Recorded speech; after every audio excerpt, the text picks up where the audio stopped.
Hello students, তোমাদের সবাইকে আমাদের চ্যানেলে ওয়েলকাম জানাই।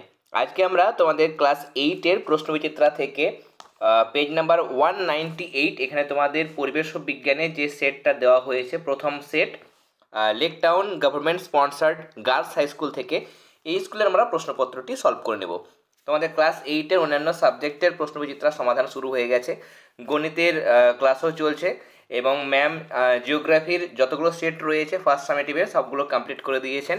যারা যারা প্রশ্নবিচিত্রার ক্লাসগুলো দেখোনি অবশ্যই চ্যানেলের প্লেলিস্ট অপশানে যেতে পারো, বা এই ভিডিও ডেসক্রিপশন বক্সে গিয়ে রায়ো মার্টিনের একটাই প্লেলিস্ট পাবে ক্লাস 8-এর, সেখানে ক্লাস 8-এর রায়ো মার্টিন প্রশ্নবিচিত্রা থেকে সমস্ত সাবজেক্টের সমাধানগুলো তোমরা পেয়ে যাবে। কেমন, যেগুলো হয়ে গেছে অবশ্যই সেই প্লেলিস্ট থেকে দেখে নিও। দেখো, ফিজিক্যাল সায়েন্সের মধ্যে আমাদের প্রথম প্রশ্ন এখানে, একটি 2 কেজি ভরের বস্তুকে পৃথিবী যে বল দিয়ে টানে তা হলো। 1 কেজি ভরের যে কোনো বস্তুকে পৃথিবী, মনে রাখবে, 9.8 নিউটন বল দিয়ে টানে। তাহলে 2 কেজি ভরের কোনো বস্তুকে কত বল দিয়ে টানবে? তাহলে এটাকে 2 দিয়ে গুণ করবে, 2 দিয়ে গুণ করলে আনসার হয়ে যাবে 19.6 এত নিউটন। প্রত্যেকটা প্রশ্ন কিন্তু বুঝে নেবে, তাহলে মনে রাখতেও কিন্তু সুবিধে হবে। যদি বোঝা থাকে তাহলে পরীক্ষার আগে আবার নতুন করে কোনো কিছু মনে রাখতে হবে না, এখনই তোমরা বুঝে নাও। অসুবিধা হলে অবশ্যই কমেন্ট সেকশানে জানাবে, তাহলে নেক্সট ক্লাসগুলোতে আমরা যাদের যা কিছু প্রবলেম হয়েছে সেগুলো আবার নতুন করে এক্সপ্লেন করব। কেমন?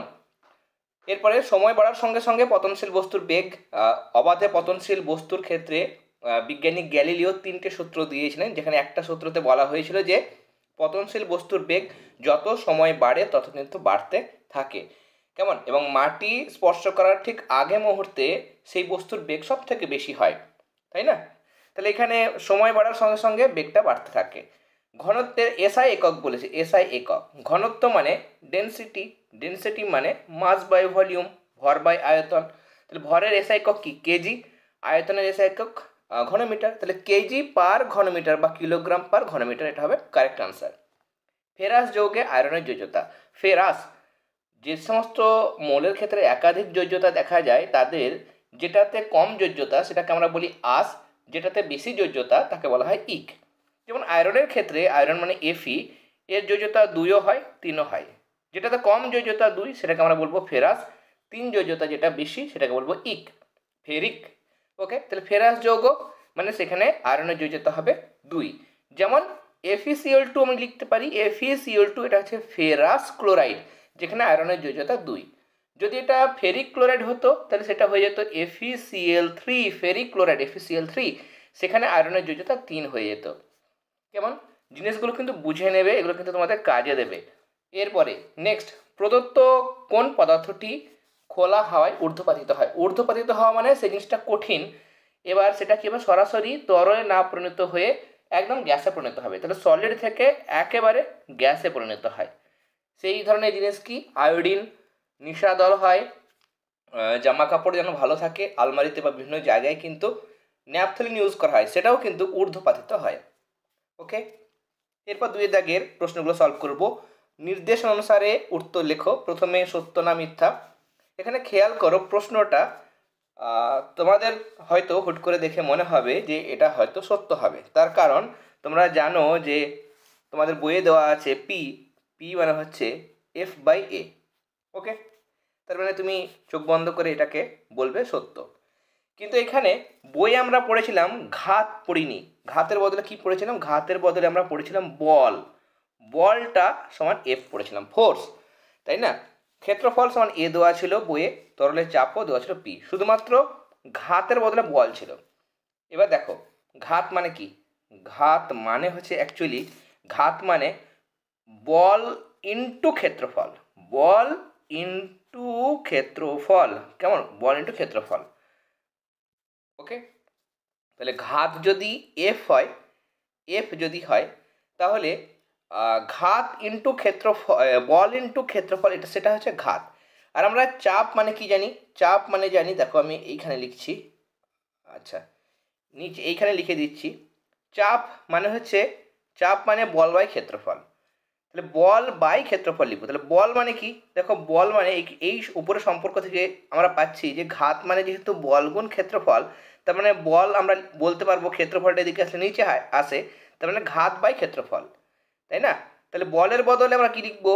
বলের বদলে দেখো এখানে বল বাই ক্ষেত্রফল, তো চাপ মানে বল বাই ক্ষেত্রফল, ক্ষেত্র লিখলাম আমি, কেমন তোমাদের বোঝানোর জন্য যে চাপ মানে হচ্ছে বল বাই ক্ষেত্রফল।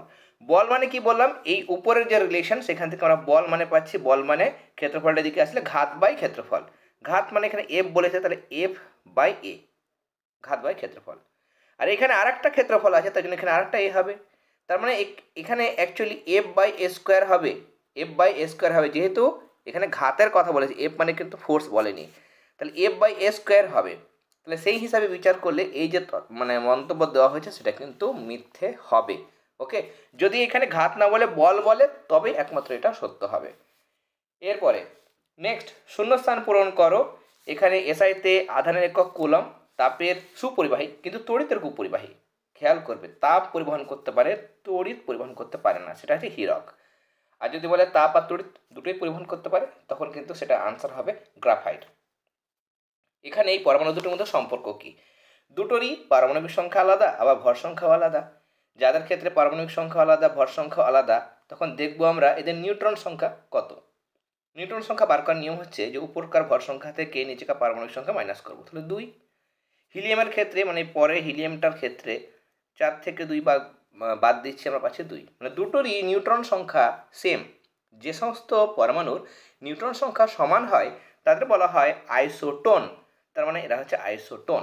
ওকে, এরপরে তোমরা কিন্তু ক্লাসগুলো ফলো করবে, প্যারালাল ওয়েতে আমাদের ক্লাসগুলোও চলছে। পরিবেশ ও বিজ্ঞান, গণিত, ম্যামের হিস্ট্রি, জিওগ্রাফি ক্লাসগুলো আমাদের চ্যানেলে কন্টিনিউ আছে। আমরা পেড ক্লাস শুরু করে দিয়েছি, তোমাদের ক্লাস 8-এর 7, 9 সেগুলোও কিন্তু চলছে। পেড ক্লাসে 4টে বিষয়, পরিবেশ ও বিজ্ঞান, গণিত, ইতিহাস, ভূগোল, এই 4টে বিষয়ের ক্লাসগুলো আমরা দিচ্ছি, এবং হ্যান্ড রিটেন নোটস পিডিএফ করে সেগুলো কিন্তু পেড গ্রুপের মধ্যে পাঠানো হচ্ছে। অর্থাৎ পেড ক্লাসে 4টে বিষয়ের হ্যান্ড রিটেন নোটস সেটা পিডিএফ করে আমরা পাঠাচ্ছি।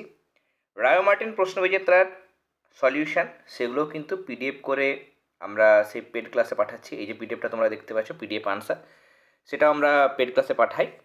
এবং সাজেশান, প্রত্যেকটা টার্মের আগে সাজেশান উইথ আনসার, সেটাও কিন্তু পিডিএফ করে আমরা সেই পেড ক্লাসের মধ্যে পাঠিয়ে থাকি। যারা যারা ইন্টারেস্টেড আছো, অনেকেই যুক্ত হয়ে আছে। যদি ভাবছো যুক্ত হতে চাও, সারা বছরের ব্যাপার রয়েছে, সারা বছরে তোমরা পুরো প্রত্যেকটা টার্মের নোটসগুলো পাবে।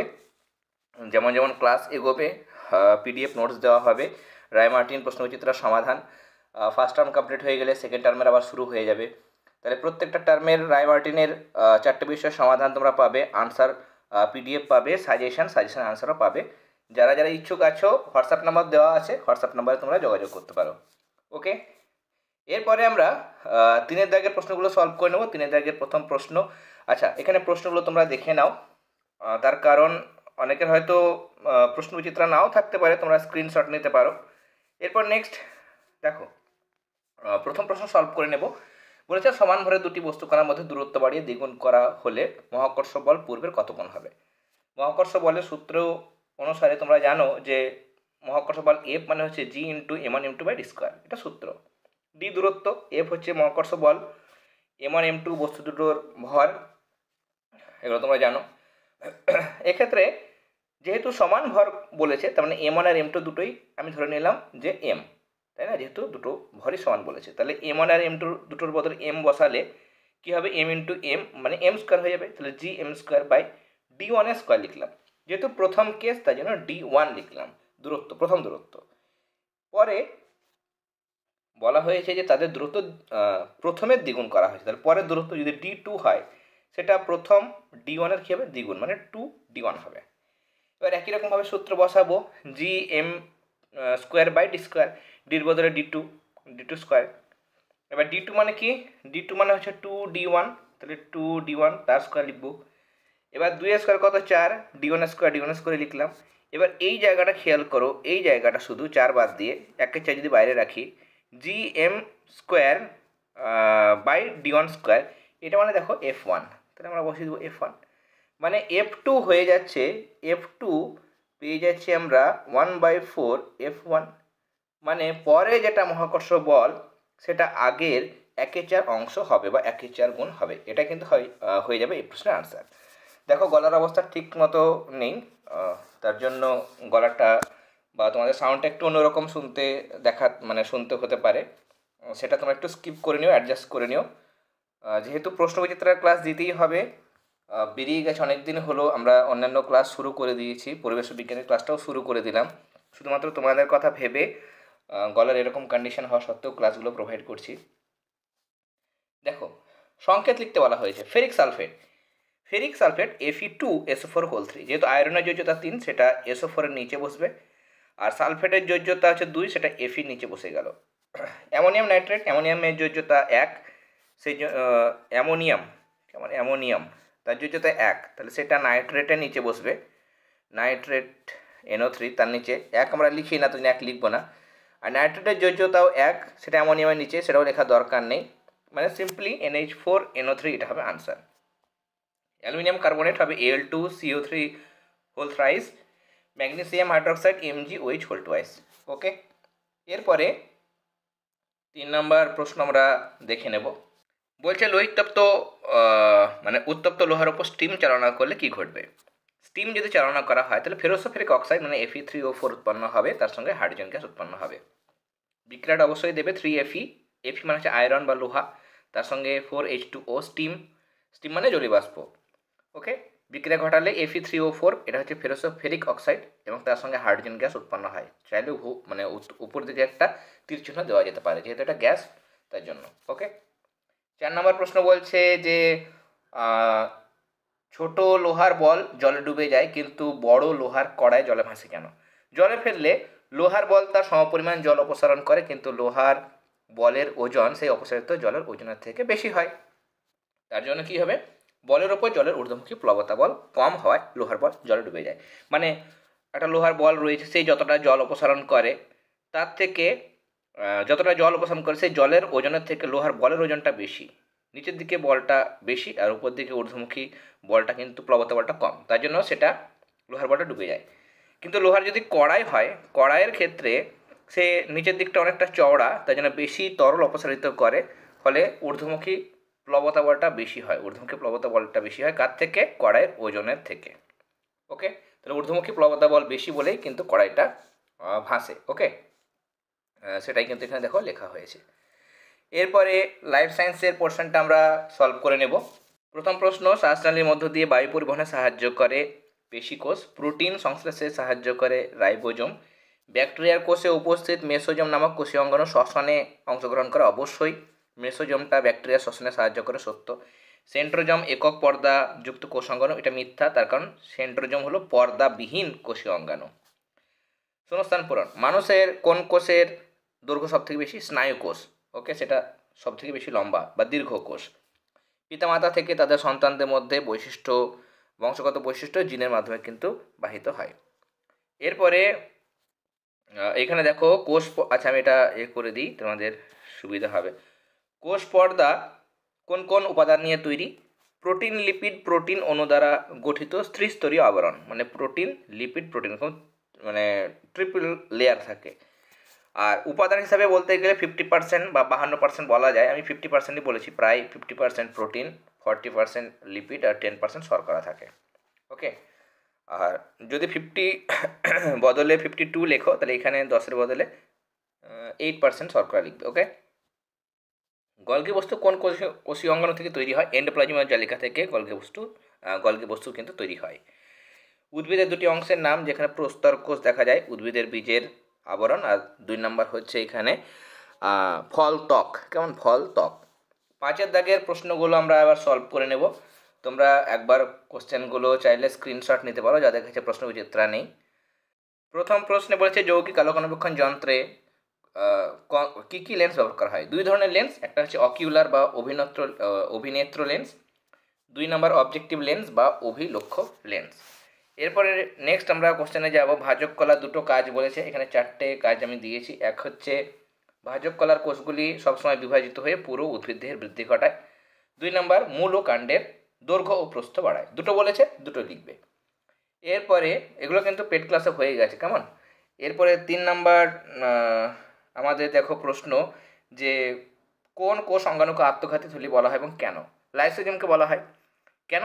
কোনো কারণে কোষে যদি লাইসোজোম পর্দা ফেটে যায়, লাইসোজোমের যে লাইসোজোম পর্দাতে ঘেরা থাকে সেটা যদি ফেটে যায় তাহলে লাইসোজোমের ভিতরের আর্ধবিশ্লেষক উৎসেচকগুলি প্রোটোপ্লাজমে ছড়িয়ে পড়ে ও কোষকে ধ্বংস করে। এভাবে লাইসোজোম স্বকোষীয় উপাদানগুলি ধ্বংস করার মাধ্যমে সমগ্র কোষটি ধ্বংস করে ফেলে। এই কারণে লাইসোজোমকে আত্মঘাতী থলি বা সুইসাইডাল ব্যাগ বলা হয়। এরপরে নেক্সট, কোষের শক্তি নির্গমন প্রক্রিয়ায় যে অঙ্গাণুটা সাহায্য করে তার নাম কি? তার নাম হচ্ছে মাইটোকন্ড্রিয়া। এর ছবি অঙ্কন করতে বলেছে, তোমরা কিন্তু এই যে ছবিটা আছে সেই ছবিটা অঙ্কন করে দেবে। কেমন?